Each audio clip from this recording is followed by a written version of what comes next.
So my name is Joshua Coleman, and I'm with an organization called V is for Vaccine, and we're all about just educating people. There's not a lot of education on vaccines. In fact, like the pediatrician, oftentimes before they vaccinate your child, they give parents no informed consent. So this is just about like informing people about different facts about vaccines that they probably don't know. And the way that we're doing this is we have giant signs with very small catchphrases, and we usually go to places with a lot of traffic of people. So right now we're at the Daytona 500, and there's supposed to be 250,000 people or more. Donald Trump's going to be here, and we're out here, and everybody who's coming in through these entrances are getting force educated because they just can't help but look at these signs. These demonstrations were sort of inspired by the censorship that's going on. Can you kind of touch on that? I've done a lot of vaccine educational videos over the years, and I'm experiencing a lot of shadow banning. My stuff is not being circulated, it's not being seen, and so I personally was very frustrated with that, and then thought, let's take it to the streets and let's just show these people,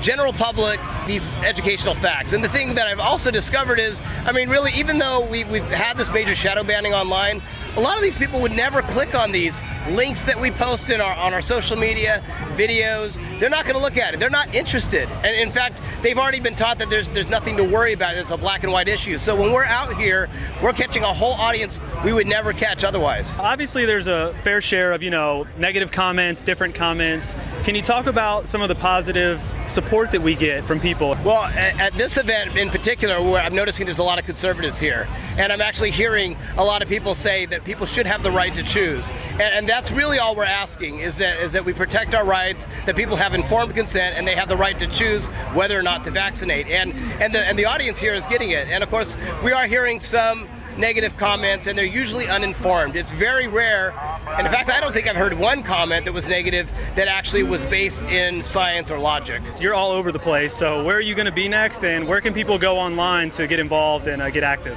So on visforvaccine.com, we have some of the scheduled events coming up in the different states across the country. And so right now we're following Oprah on tour. We're going to be in San Francisco next Saturday, LA the 29th, and then Denver, Colorado on March 7th. And there's always things going on, but anybody can make one of these events happen. The template's out there to make signs, tutorials on how to build them, and really it's just finding these big events where there's going to be a lot of people, and an appropriate event where people might be more receptive to being educated, or people with families, with children who are making these decisions, who might have more of an interest in hearing about this. It's a depressing fight sometimes, but it's seeing these activists, these amazing ex-vaxxers, most of them people who have been impacted negatively by the vaccine program, coming out here, spending their time, spending their money, dressing up, holding signs, getting a little bit of verbal abuse, and doing it with a smile on their face, just so they can educate and hopefully save somebody else's children. So it's just, it gives me a lot of hope. Where there is risk, there must be choice.